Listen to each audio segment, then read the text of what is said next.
Not because his ratings were bad, but because the people who were watching were just too old. In just a moment, we'll find out about their lives in, out, and away from the business.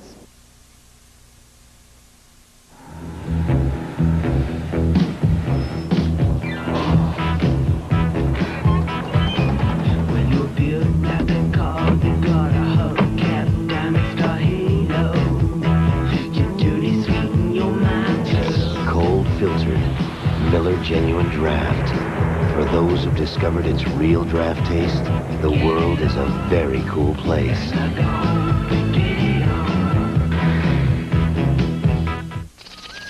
You wouldn't keep something this poisonous around the house, or would you? Minneapolis Children's reminds you to keep poisonous plants like these away from young children. You'd never try a stunt like this. But your baby might. Minneapolis Children's reminds you, never leave young children alone when they're in a walker.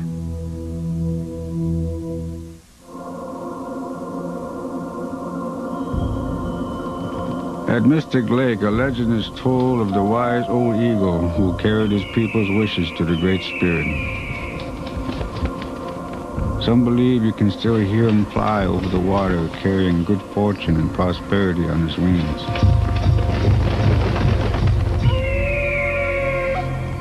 Perhaps one night it will be yours.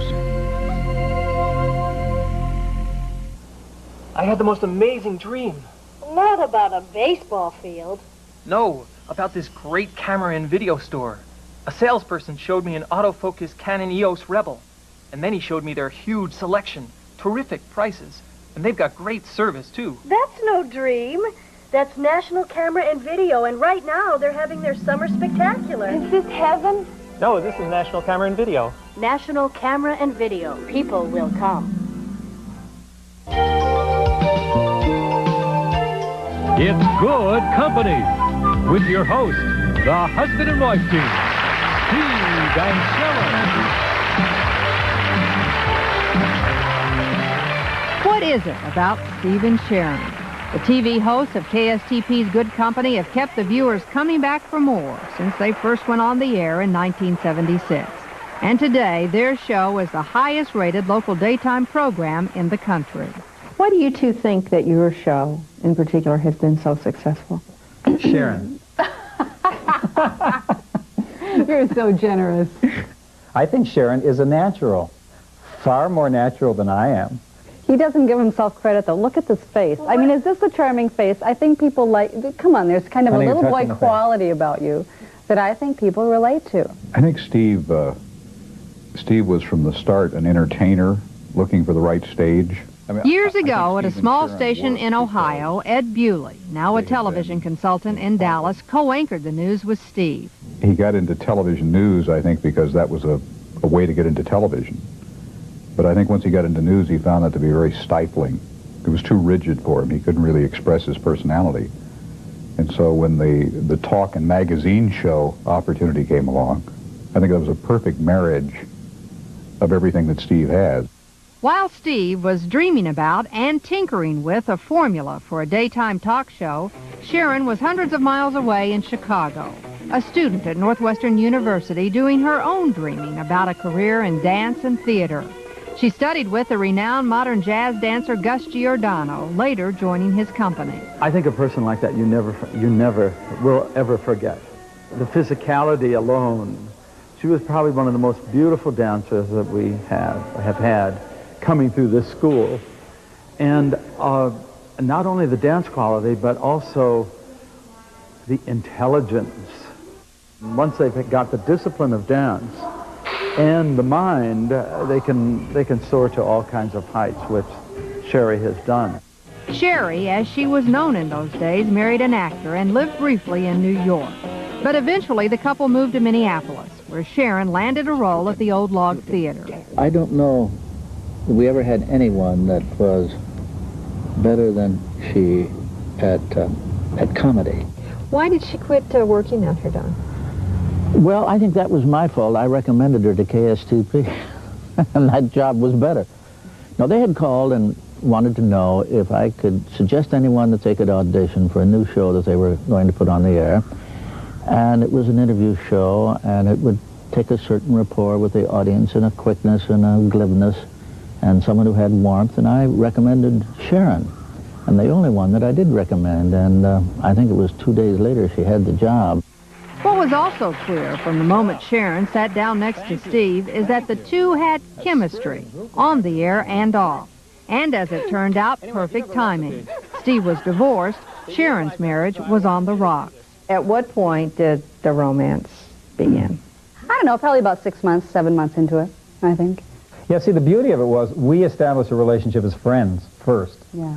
We counted on each other to do the show, so we were working together, we were friends. I mean, it was taking a chance, really, when you think about it, when you fall in love with your co-host. I mean, that could be professional suicide. But we didn't get married for 4 years. And so, and we didn't talk about it on the air. So I think some people thought they had an idea, but it wasn't public knowledge. That had to be kind of tough, though. I mean, it had to be kind of tough working every day, having a romance going on at the same time. No, to the contrary. It was easy. Oh, I mean, you know, if anything... you wanted to get up and go to work every day, right? It's fun. If anything, the deal is if anything real is going on between two people on the air, I would assume it makes it that much more interesting. We are able to be ourselves on the air because we really did have chemistry. So a lot of what we did, I think, was more natural as it is now. Well, if you can remember in those very early weeks, I mean, was there a moment or was there an incident where you just sort of went, I know? There were some moments. Yeah, there were some really, lovely moments. Yes. Yeah. Like, I'll never forget the first time I put my arms around Sharon. I mean, really. It was like it was yesterday. We were going to this restaurant, and the first time I ever held her, it was magic, but I had really, really loved her for a long time. You know, you guys, I think people see you as having this kind of idyllic relationship. We love to spend time together. There's a quality to being together, like when we have dinner alone together. I feel that I can be totally myself with Sharon. She really knows me, and she appreciates the best part of me. And what a wonderful thing that is when you can spend all of your time with someone who feels that way about you. Part of the reason for Steve and Sharon's popularity has been their willingness to let the viewers in on their lives. There are people in the audience today who still remember them as they romanced each other, fell in love, and started a family. You have said to me, Steve, in fact, it was shortly, not too long after you had your son, that was really a tough period for you because you weren't thrilled to share Sharon. Yes, that's right. I think that was one of the most difficult parts of our relationship. But it was... Remember, we had this very, very intimate relationship. And we spent an enormous amount of time together before we had David. Part of it was working together so closely. Because when I had David, then suddenly I was not there so much. Physically and just to talk about the show, to talk about the business, to be there for meetings as much. So not only was he losing me in a way as a constant companion, he was losing this coworker. Colleague. Did you get past that? Yes, but it took time. It took years. As David got older and he could talk and got interested in doing things together, and we could go out on these little outings that we do, and we look forward to doing things together, and it's wonderful now. These days, Sharon spends as much of her free time as possible with David, participating in his activities. But Steve, as co-host and executive producer of Good Company, works obsessively. Co-workers say he can, when it comes to work, be insensitive and overly demanding. But those who know him well say he's hardest on himself. I think he's a perfectionist at the highest level, and he's innovative. I think when you're trying to be the talent of a program, you're trying to be the producer of the program, you have a conflict to begin with. It's very hard to balance those two. And for him to have balanced those two roles as well and as long as he has, I think speaks to the complexity of the person. I think my greatest strength is behind the scenes, not on camera. And I do enjoy a lot of what goes on behind the scenes. You know, I love working with the whole crew of people. It's fun. It's fun kind of visioning what should be on the air and playing with it, seeing what actually comes out. We have large meetings and we talk about what we're going to do. And we'll talk about, well, should we do that? Will that work? What are the elements that will make that work? And we always do that in a group. It's great. We've had some very talented people come through our show. And it's really sink or swim. And if you're swimming, then he's the perfect person to work under because he will give you, you know, he'll let you just keep going and going and going and let you rise to the top. So I think he might not be the easiest person if you're struggling. And Sharon really balances that out because Sharon is really, really kind. And, you know, if she sees, you know, she's just very warm and very kind and very compassionate. And so she's a good balance. Not to say he's not, but I think he gravitates more towards people that he feels a respect for.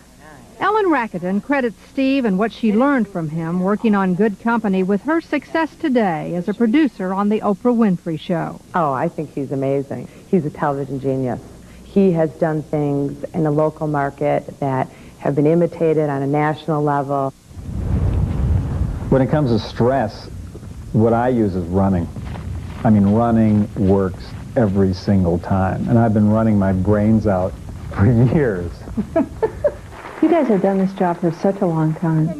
Have you ever lost your enthusiasm for it? You know, in a way, it's self-generating. As long as the audience likes the show, then it's great. It's the best. But I think if the audience really eroded, if it was no longer a successful show, it wouldn't be any more fun to do. Do you worry about getting old? Sure, I think about aging. I think it's inevitable. One day I'll be quite content with the way I'm aging and think I'm just going to just age comfortably. On the other hand, I think maybe in June I could work with plastic surgeon. Right. Get a little bit done here. You know, so I'm really up in the air about that. Would you I don't ever know do what that, I'm going to do. Would I ever do it? I tell you, one day I say no. I'm just going to look. I'm just going to grow my hair, put it in a big braid, wear long skirts, and be this wise old woman, you know. And other days I go, no, I'm going to get it all tucked up here, and I'm going to keep bleaching it up, and you know. So I don't know. I haven't made a decision on that. I guess I'll have to in the near future, but I'm not saying no. Do you feel like you can go out, Sharon, just to the grocery store and not wear makeup? And oh, sure. I think people are going to stare at me whether I'm wearing makeup or not. You know, they just do. Mm-hmm. But I don't feel like a star, and I don't think people treat me like a star here. I think from being on the air so much and doing the kind of show we do, people just react like, oh, I know you. Oh, Sharon, hi. No, it's more a friend. As great a relationship as you two have, there are yearly the rumors that you're getting a divorce. Are there really? See, we don't hear that. Yeah, we don't really? Hear that. So we're getting a divorce? I hear at least once a year. And this time it's for real. We don't hear it. Have you ever heard that? No, there was only one period of time. It was several years ago.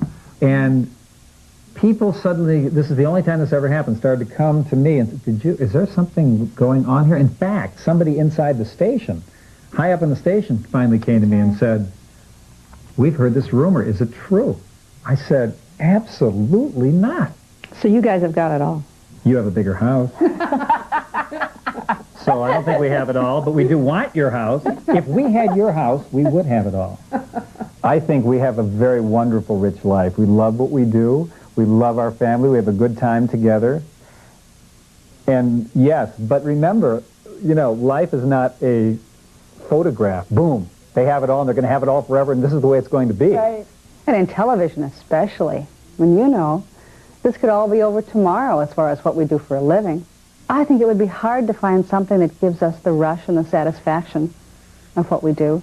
It's great. I mean, we're lucky that this thing is what it is.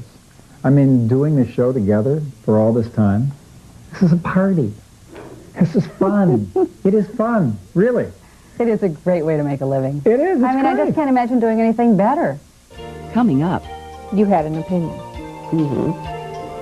In a high opinion of my opinion. Cindy Brucato still speaking her mind, but these days the former broadcaster bends the ear of not-so-receptive reporters as the governor's press secretary. There was a time when And Tom Bernard, his rich voice has made the regular guy from North Minneapolis a wealthy man in radio and TV commercials. When a Pat Miles special returns. For fun around here, me and the boys like to do something a little bit crazy. Put 2 kinds of cheese on a cheeseburger. For a wild new taste, head to the store for 2 kinds of cheese and lean ground beef. Cheddar and Munster. Crazy! Where do the days go? Where do the years go? Where does the money go? How do you know all your hard work is paying off to the fullest? One sure way is with Norwest Bank, where you'll find more financial strength and more rewarding services. And that can make for a little more certainty in your life. Norwest banks come to expect the best. Right now, Norwest Bank is offering spring discounts on home equity loans. You'll save a 0.25% APR on an interest rate that's as low as it's been for years. And you'll pay no closing costs. Just call NORWEST 24 hours a day. You'll talk to a banker who can answer your questions on home equity loans and who can start your application right over the phone. Norwest Banks come to expect the best.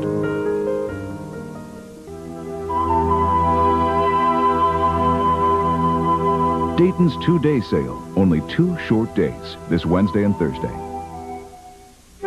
Just imagine you invited a few people over for dinner. Okay, 3,000. It would cost me a fortune to feed 3,000 people. Well, that's how much food it takes to feed the average family for a year. So think how much you'll save if you buy it all at Cub, where you'll always find the lowest overall prices. Who wants to help with the dishes?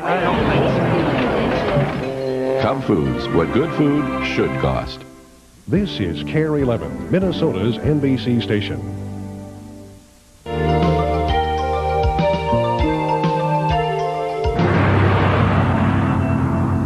Classic rock KQ92, some Fleetwood Mac. Also before that, Eric Burden and the Animals. It's 6:09 now. Be right back in a couple of seconds with Terry, Tony, and Tom. Also Starch Menthol. And Jeff Passold here. News information, KQ Satellite Weather. And the sports. Minnesota's choice for rock and roll, KQ92.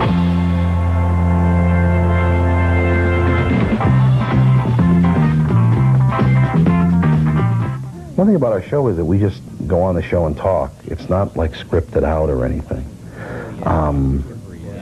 So it's you really just go out and lay it out there and take a shot. What do you have in sports? How about your Wolves? Wolves, lose 14. That's Jimmy Rogers. Got it. Jimmy Rogers looking at that paycheck next year if the team doesn't improve a little bit. 14 in a row. Forget Minnesota nice. This is Tom Bernard, the Twin Cities' #1 morning drive radio DJ. And he didn't get to the top patting his buddies on the head. Tom's trademark is his brash, sarcastic, often arrogant, tell-it-like-it-is style. To tell you the truth, I think that for Mike Tyson right now, going to prison would be the best thing because it'd get him away from the unseemly element like Don King. Okay, guy's in prison. I will not hurt someone's feelings purposely. I won't do that. Did you used to do that? Oh, I think so, but I didn't do it on purpose. I just was trying to find out where that boundary was. And I found out now, and I know. And I think, again, I need to remind everybody that I'm still learning how to do this, because I didn't know how to do it. I just went on the air 6 years ago and just did it. First of all, what I do is just what we did in the neighborhood. The neighborhood is North Minneapolis. After his father, a sick and troubled man, flew the coop, Tom's mother struggled alone to raise him and his 6 brothers and sisters. I was raised by my mother and my sisters, basically. My father was gone. Where'd your dad go? My dad left. That's where he went. My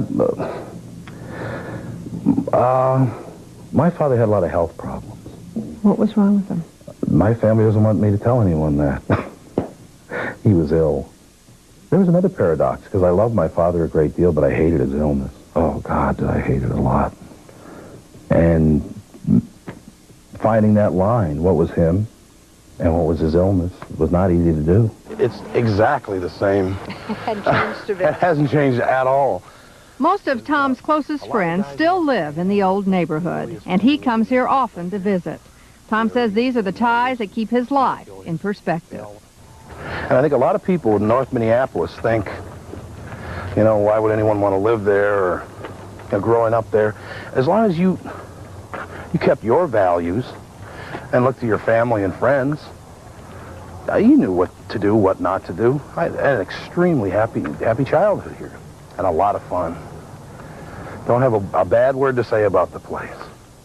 Have you been back to the school? I mean, is this the first time you guys have been back? No, we were back a year ago. 2 years ago. For a reunion. At this school? Mm-hmm. Oh, great. Yeah. And that's the first time I've been in the building since we graduated, I think. Why the connection between you guys and Tom? What was that? What was it about him and you that brought you guys all together? Arrogance? Yeah, thanks, Greg. We could put each other down the most. Yeah. Yeah. And who could? Well, Tom thought he could. I think everybody was pretty glib back then. In fact, you can hear some of the old phraseology and some of the old sayings coming over on Tom's program. Did you know Tom was going to be a big radio personality someday? When Tom was about 12 years old, sitting at Guy's house, that was the hangout, Lorent's place. He says, by the time I'm 35, I'm going to be a millionaire. I think we all really believed that he was going to be the success he talked about. He ate, slept, and drank radio. When we were out playing outdoors, he was listening to radio and babysitting brothers and sisters. Well, Tom's obviously been extremely successful. Has he changed at all, in your opinion, as a result of that? You know, it's too bad, but he hasn't. I think that's part of his success, is that he does come off as that genuine guy that he was years ago. You asked why we all connected. Another reason is that family issue again. And 30 guys that we went to school with are either dead or in prison, and they're going to be there forever. And the question is asked, why didn't any of us end up that way? It's because of the family thing. None of us would have wanted to.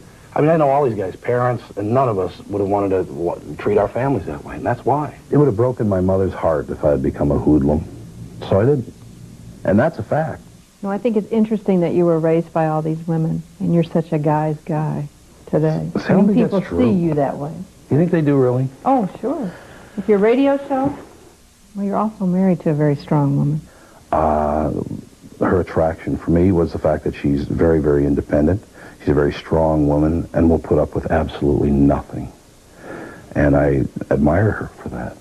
As frustrating as he can be, because he's so hyperkinetic and, you know, very stress-oriented and on the phone, who said this about me?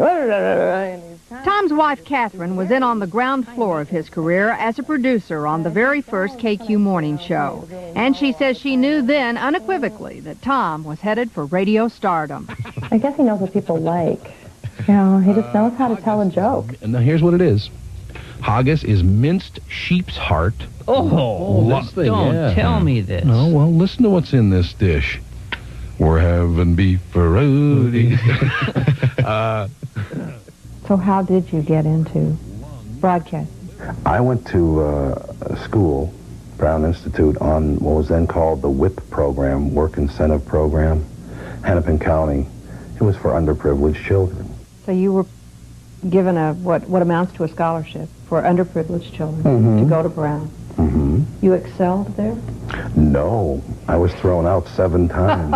As a matter of fact, And you thank didn't for even asking quit that. once? No, I didn't quit there at all. I didn't quit that school at all. No, I was tossed from that school 7 different times. I have a history of that also, by the way. The fact that I went to Brown 7 times, and I worked for Mr. Hubbard 5 different times. So this is the 2nd time I've worked at KQRS. I worked almost everywhere I've ever worked. I've worked there at least twice, and maybe 5 times. Well, what is that? Where does that come from? Where does it, bailing on things like that? Yeah.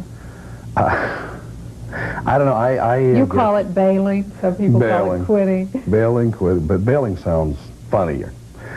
Why do I do that? That's an authority thing, you know. But I grew out of that. Complete read, track 1616. When your office has 200,000 acres of rugged woodland, and you train the men who prevent... If you haven't heard his wit on rock radio, you no doubt have listened to Tom's voice in commercials. There's nothing else this effective with the clean, classic scent of Old Spice. It's a second full-time job outside KQRS, and with a number of national voiceover contracts, even more lucrative. And now Miller is bringing it back for a boldness that strikes a whole new chord. Miller Reserve 100% Barley Draft. Taste what barley does for beer. Reserve and Reserve Light. A bold departure. He's what you call a network voice. So his voice is going to be used quite a bit for national spots, as opposed to only the local market. Tom, this voiceover work, it's extremely lucrative, is it not? I mean, it's made you a millionaire. Well, maybe. Yeah, so. And you really don't need to work. Oh, that's work. At a radio station. No, I suppose that is true. Yeah, it's true. Maybe that's why I do enjoy doing the radio job, because I guess I wouldn't have to. But I don't want to live in New York with 2 small children, and that's where I'd have to go. He makes a very nice salary now, but he could probably triple what he makes now if he was interested in the money only. And he's not. He'd rather stay in the Twin Cities and have a life, have a family, and be around things that he loves. So what's the future hold for you? Hopefully, I'll always do voiceover. And I also realize that one day people will say, well, gee, Tom, that was a lot of fun listening to you on the radio, but we're doing something else now, or we're at another point in our life now, or we're doing this now. And when I get to that point, then I just say, that was great, thanks a lot. It'll be okay, because it's not going to last forever. Thank you very much. You have to realize one thing, that in 10 years after I go away, nobody will even know who the hell I am. They won't know. And that's so how important it can be. I have learned that life, no matter how much you try to control it or whatever, because I used to be kind of into that a few years ago, life will kind of tell you where to go. People around you will tell you where to go, how to handle situations, and just pay attention. You gotta open your eyes and ears and pay attention to everybody. So that's it. Still ahead. Well, I mean, do you lean forward? Do you stand up straight or what? Yes. Yes, what? Always radiating a genuine love for his work, Dave Moore's enjoying his latest assignment away from daily news. And Cindy Brucato, an unlikely candidate. She's now the governor's media representative after taking a beating by the press for her brash demeanor as a news anchor in the early 80s. When a Pat Miles special returns. Good evening, I'm Paul Majors. Immediately following tonight's Pat Miles special, we'll bring you a KARE 11 News investigation. We'll take you undercover to look into allegations that one of the area's largest realty companies is cheating thousands of Minnesotans out of millions of dollars. The ramifications of these allegations could be immense. The result of our 2-month investigation is our lead story on KARE 11 News at 10. In June of 1992, Ford will introduce the all-new Escort. But until then, your Ford dealer is drastically marking down every 92 Escort in stock. That's right, every GT, every sedan, every wagon must go.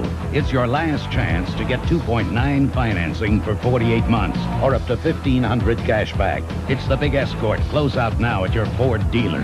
You better move. When they're gone, it's over.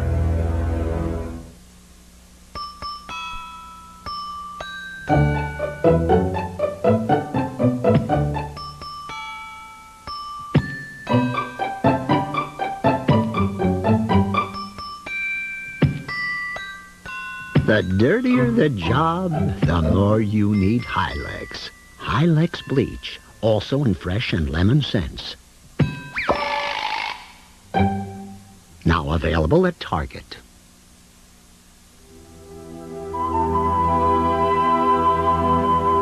Dayton's would like to remind you that we're approaching 2 of the shortest days of the year.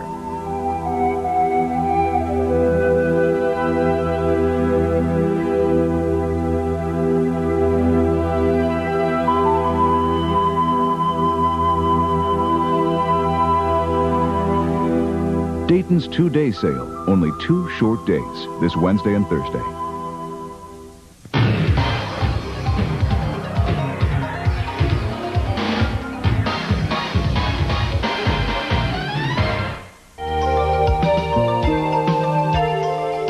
Detroit Lakes, definitely we will hold a news conference. I talked to the governor last night about the helmet business. We did respond with a news release from our office, too. I'm not so much a fighter. I don't like to fight, but I'm stubborn. I'm very strong-willed. Hi, can you please put me through to the Twin Cities number? This is Cindy Bricado with the governor's office. That's why I'm the boss. I have a great sense of purpose and a strong sense of who I am. Here you go. Copy that down. The governor's still in there, isn't he? 10 minutes behind us. He changed his clothes. If I would fight, it would only be because somebody would say, well, you can't be that way. And I would say, well, why not? Of course I can be that way. I can be whatever I want to be. Cindy Bricado. Today, she's a little older and a little wiser. And good evening, everyone. A court ruling tonight is beginning to have an effect throughout the entire state of Minnesota. But with the same spunk she displayed as one of the Twin Cities' best-known television personalities. She was the anchor woman that television critics love to hate. Strong, opinionated, fiercely competitive. These were qualities that showed up as negatives in her audience research, but also qualities which helped her survive the fall from television anchordom. Today, she serves in one of the state's highest appointed positions as Governor Arnie Carlson's press secretary. Traveling around the state with the governor, Cindy, though, is every bit as recognizable as her boss. People still remember her as the KSTP anchorwoman who led the ratings at 10 o'clock for several years during the early 1980s. Most of them also remember her controversial departure from the station after the ratings began to fall. Well, first of all, probably what Channel 5 did was react unnecessarily to a downturn in the ratings. And as was their fashion, anchors overboard first. I think they misread what viewers were saying. I think that's very important too, because, you know, I don't disagree that television stations and politicians should do research. You know, find out what people are really thinking, but be careful when you analyze it. And make sure that you're not reading into things or that you are not reading enough into things as to what people are saying. You know, our friends at the newspapers tried to make a big deal out of her leaving, like they always do, but this is a growing-up people's business. And if a quarterback can't throw touchdowns, the quarterback doesn't stay quarterback. And if an anchor person doesn't keep generating the audience levels, they don't stay an anchor person. It's the name of the game, and that's why the pay is good. And when things started going south, she realized what was going on, and she chose a different career. Do you think the public misperceived her as an anchor woman? I think the public began to think that, well, I know so, because I saw the research, that Cindy had a kind of a harder edge than she actually had, and she became a little bit too professional. I think she was maybe unfairly, I don't know, attacked or wrote about in the paper, treated her with less respect than I think she deserved. Cindy's husband, Brian Halliday, met his wife when they were both broadcasting rookies working at WDIO television in Duluth. Eventually, the couple moved to Minneapolis, where they were hired by WCCO. But Cindy's big break came when KSTP offered her a job and the chance to anchor the 10 o'clock newscast. When Cindy became pregnant with their first child, Brian decided to quit his job and stay home to raise their daughter. It was a non-traditional lifestyle that attracted publicity and criticism. I don't think people realize either the beating that one takes in the business, and yeah. You did take a beating. Yeah, I guess. Like a lot of people, or like a lot of people do, I've repressed, put those feelings down because it's, self-protection mechanism. I'm not the only person to have gotten chewed up and spit out. It happens all the time, and it happens actually in a lot more cruel fashion. That must have been painful. It was humiliating, yeah. I was so public. It was such a shock to everybody. And the nicer people were, the more embarrassed I got. The more people came up and said, God, we miss you, and that was stupid. We feel so sorry for it. The worse, the more embarrassed I got. Right now, I look at it and I say, aside from the fact that Channel 5 could have been a little more graceful about it, I should have gotten a cake. That was my other. They should have given me a cake that said thank you. And they never did. And I think if there is anything that lingers and that can choke me up today, I mean, as you can see right now, it's that thought that, that was not right. People should have been more appreciative. But did you watch it? Was there a chuckle or two? There was a couple of funny. There were short stints for Cindy at Channel 11 and later KLXK Radio. But her broadcasting career never fully recovered after KSTP, and she finally decided to leave the business altogether. Okay. Cindy ended up working in state government at the Department of Transportation, and that's where her style caught the attention of Governor Arnie Carlson's staff. They liked it so much that they overlooked her lack of experience in the intricacies of state government and appointed her the governor's press secretary. Well, we felt we had the knowledge of government, but she certainly had the knowledge of the media, the knowledge of the message, and she's a very direct, very honest person, and she does have strong political views, and I respect them. Tony, why don't you... What Cindy has done is taught us to focus on one thing at a time. Get it across, sell it, let it sift through the market, and then go on to number two. I tend to have wide agendas. She has a narrow focus. I appreciate that. You really see out here, too, where people want that link. Robert Dobratz, meet Cindy Bricado. Cindy Bricado, hi. I love it. I really enjoy it. It's, it's a different job, but it's a lot like, it's the flip side of reporting. You end up being the distributor of information that you were the gatherer of before. Tony, press kits? Yeah, they're right in the back here. Where are they? I gotta get press kits. The parallels I draw is when the news ratings drop, one of the first things to go out the door is the anchor. News management never wants to believe they're producing a dull program. It's just that the message isn't getting out. Press secretaries to the governor tend to have the same kind of vulnerability. From that standpoint, she comes to it well prepared because she knows how quickly things can go away. Karen Boros, one of Cindy's colleagues at WCCO Television in the early 80s, now reports on state government for Minnesota Public Radio. The two women were never close friends when they both worked in television, but when Cindy first arrived at the state capitol, Karen found herself supporting the former anchor woman. When we heard the rumors that Cindy was going to come here, I was amazed at the predictions among my colleagues in the Capitol Press Corps about how quickly and miserably she was going to fail. And I think a lot of that had to do with the fact that she was a woman from television. Being in the newspaper business, we always assume that television anchors aren't the brightest people in the world. So we assumed a certain level of incompetence. So I had this idea of this calculating, backstabbing, incredibly aggressive character. And your impressions now that you've worked with her? She's a warm, sensitive human being. The Cindy Bricado I know will work her butt off and set impossible goals for herself. This is not a woman given to, being lazy or not doing her homework. This is a tough woman.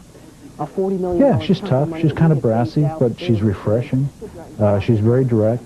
And I don't think she's full of hot air. I mean, she isn't full of herself. She's very much a straight-ahead person. Cindy comes down here and really mixes it up. She'll get in your face, argue with you, talk to you, tell you what the governor thinks, what she thinks, and she's very accessible and approachable. They can be quick-tempered. They want information and they want it now, and they don't want BS for an answer. And that's what I think that's how I've established myself with them, is that I don't give them BS for an answer. I asked him this question when we talked to him earlier. You've put Cindy in charge of your image. And I always thought one of the things that went wrong for Cindy on TV was that she didn't really manage her own image well enough. That's correct, except I couldn't manage. Had I managed my image, I'd have been just fine. But I didn't manage my image. News directors, research, consultants, promotion people, they managed my image. And every time I tried to interfere in that process, I was told, that's not your responsibility. Okay, a hypothetical. Stanley Hubbard calls you. Mm-hmm. Cindy, we've got to have you back. We need you to anchor the 10 o'clock news. We're going to pay you a fortune to do it. Yeah, if they paid me a fortune. You would go back. Yeah, but in a lump sum.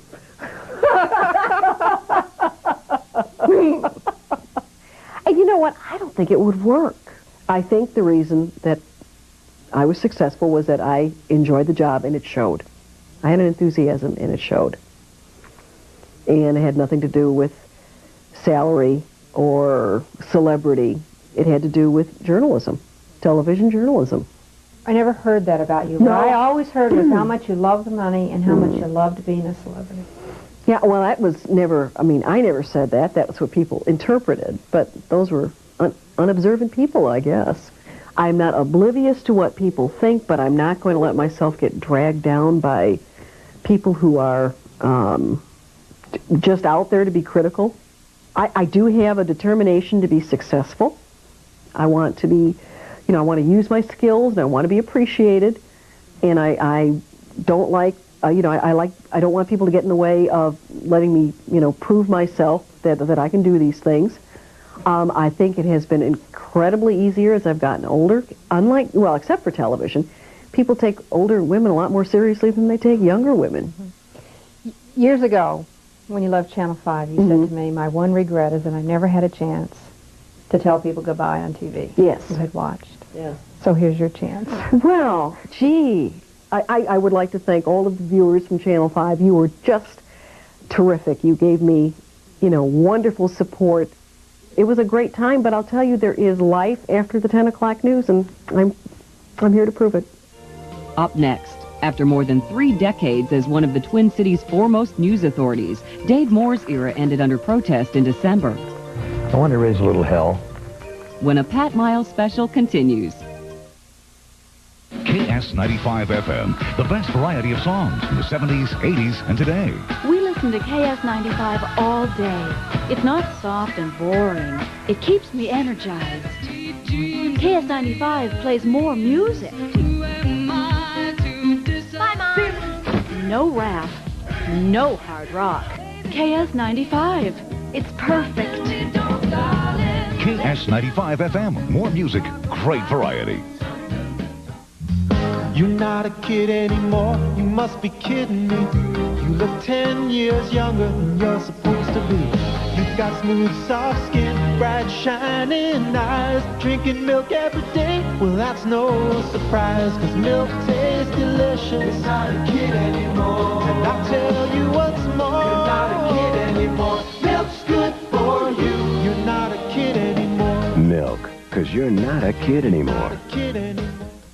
There are 2 kinds of cars. The cars you love to drive and the cars you need to drive. The cars that really handle and the cars that handle the groceries. The cars you don't want to stop driving and the cars that make the stops you need. With standard anti-lock brakes and a 200 horsepower V6, Chevy Lumina Euro 3.4 is 2 kinds of car for 1 kind of driver. You. The cars more people depend on. And now it's easy to win with the heartbeat. In the shadow of the rioting in L.A., violence broke out in Minneapolis, and KARE 11 News was there first with more live reports. Very chaotic earlier tonight. More comprehensive coverage. There was a large contingent of police in that area. And more than just the facts, because only KARE 11 News brought you expanded coverage that sought solutions. More about the efforts to prevent further violence. That's why, when it matters to you, when it's important, more people turn to KARE 11 News.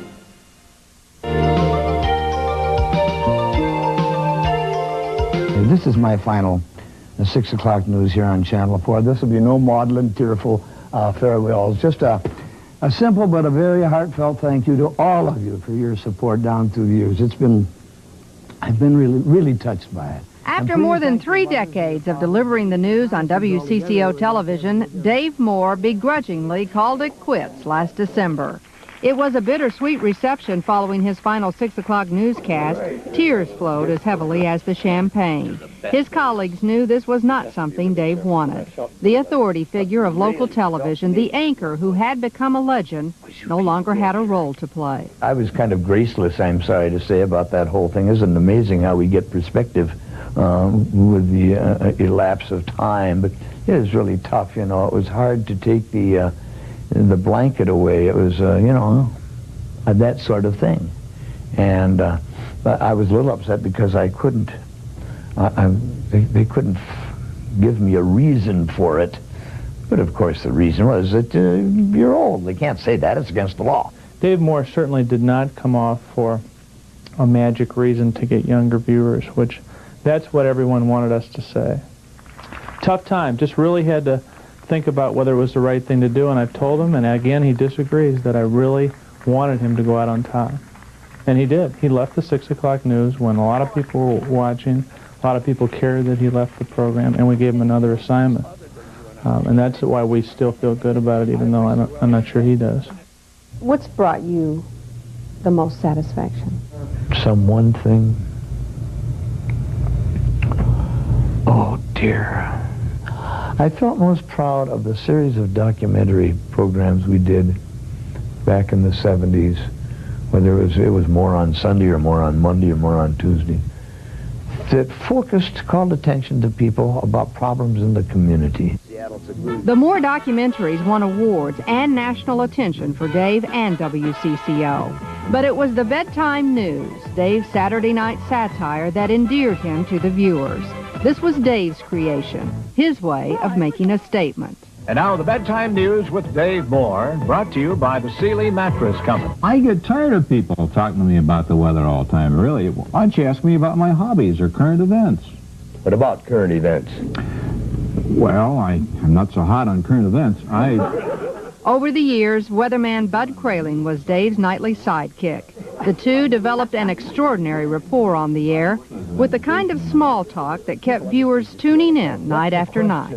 Well, it's kind of an amazing thing that it's been an association of this length of years, and it's hard to realize that it all happened. It was early days of TV, and nobody knew much about what to do in television.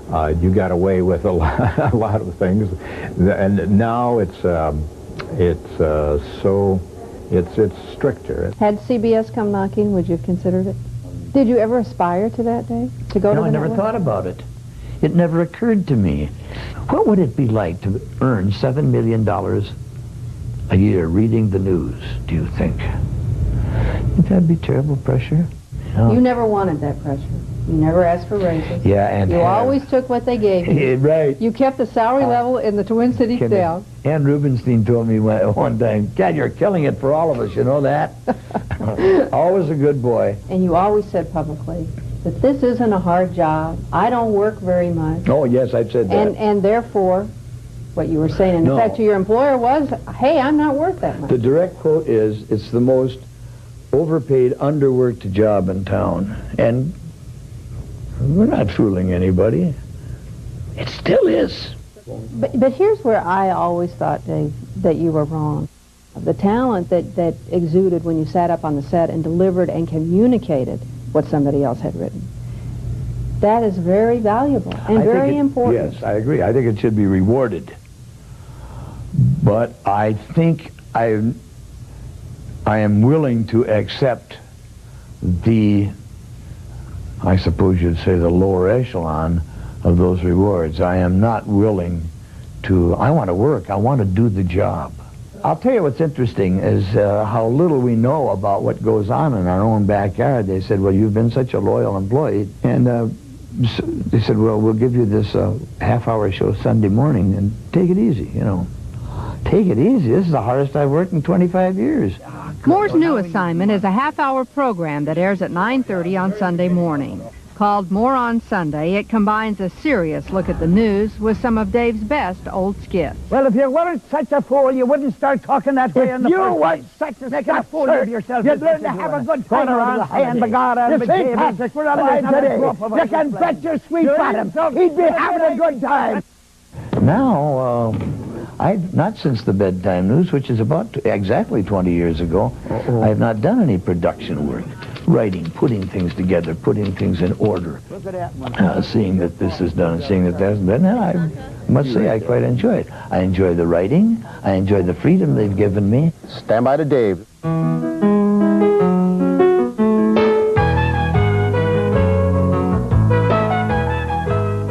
You're enjoying it.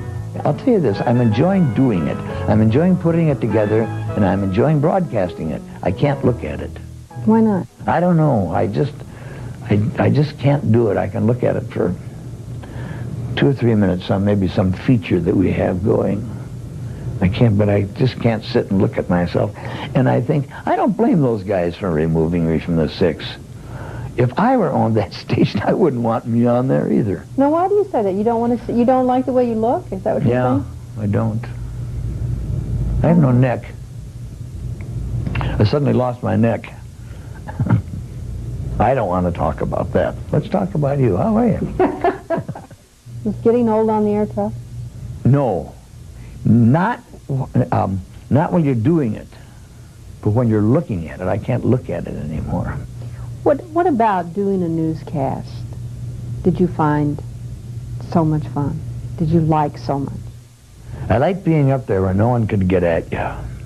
I love that province. Once I sat down there at 10 o'clock, I was unattainable. I was inaccessible to anybody but my own self. I loved that. I loved that half hour. So this was really an escape for you? Yeah. Don't you think it is for most people? No, I don't feel that way. Don't you? No, in fact, sometimes maybe even the opposite, like I'm trapped. But you can't get out. now. Oh, I never thought of that. It was just a half-hour haven in there, where it was just me. And later, you and Susan and Colleen and Cindy. And all right, well, since you brought it up, co-anchors, young women out of journalism school, you didn't want to do it. And I remember you said, now, Pat, don't take it personally, but I don't want you up here. Oh, and I don't need you. I never said that. Well, maybe not that directly, but it was the way you felt. It has nothing to do with gender or inexperience. The difficulty I've always had with co-anchoring is the very fact of co-anchoring.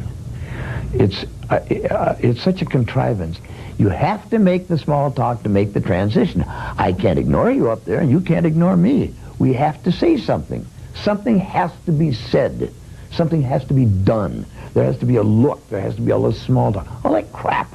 And we want to say, get on with the news. Get on with it, will ya? Any regrets? No, not a single one. What? 3 o'clock? Come on, Connie. We're late.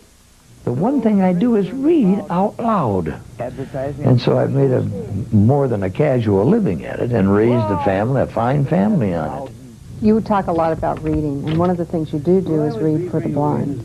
People in our business, you'd be wonderful at it. You'd love it. I can't tell you what is satisfying. You ask what you have achieved. There I feel as though I'm achieving something. Are you going to ever retire? You're going to take it easy? I don't know. I like doing this so much, Pat. If this Sunday morning show just flops, and it's not getting the ratings, and it's just not doing the job, and they say, we can't use you, I kind of fear that, but I don't want to be kept on to, I don't know, do whatever. When I left on the occasion of my leaving the 6 o'clock news, that was a wonderful time. Really, that night, everybody showed up. I was driven to tears, but I told them, question your assignments.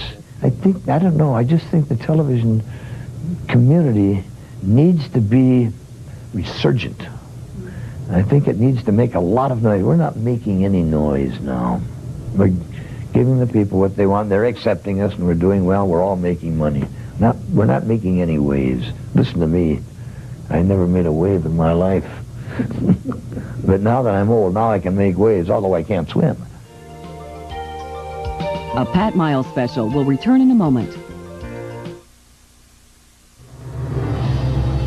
In Frederick Miller's day, the brewery made a special beer and held it in reserve for special occasions. It's an idea whose time has come again. Introducing Miller Reserve, an all-barley draft brewed in the classic tradition. Reserve and Reserve Light. Beer as rich in taste as it is in history. Like, damn, this is crazy. How would you react if your dad suddenly became your mom? Next, Geraldo. Tuesday at 3 on Care 11. Today, there's a cold wave coming in from the north, but there's a heat wave coming in from the south, and the wave... The wave. now open at Valley Fair. No one else has them. No one else can show them. No one but us. Batman exclusive. Only Entertainment Tonight has your never-before-seen preview for one of the most awaited films of the year. Find out what new dangers this movie holds for the Caped Crusader. Yeah. Then America's obsession with breasts. Hear why many critics blame the media for sending out the message that a bigger bust line is more beautiful on the next Entertainment Tonight. Tuesday at 6:30 on Care 11. Next time on Cheers. I want you to know I love you too, Mr. Peterson. Normie's new secretary has this cute little crush on him. A correction. Make that a cute little case of fatal attraction. She's following me! Make it stop! Make it stop! Oh, hey, don't panic, big guy. It's like she's a zombie love slave. Because help is on the way. I get a lie when I don't even have to buy her a drink. It's Cliffy to the rescue. Next time on Cheers. Monday at 10:35 on Care 11. This is Care 11, Minnesota's NBC station. That's our show for tonight. Thanks to Cindy, Stephen, Sharon, Dave Moore, and Tom Bernard for being my guests tonight. And thanks to you for watching. We hope you'll join us again this fall. Good night, everyone. This to be a formal group. Dave, I don't know if you know this, but you're standing in front of the star of the show. Thank you, Tom. Mind your own business. Work with me, people. I just realized I'm looking around at the crowd here. Each individual, their audience will go, who the hell are the rest of these? Yeah, right. Whoa! So what are you doing in this here? I don't know what I'm doing. I'm just hanging out here wanting to go. I'm going, hey, there's a clock! One more. Smile pretty. Here we go.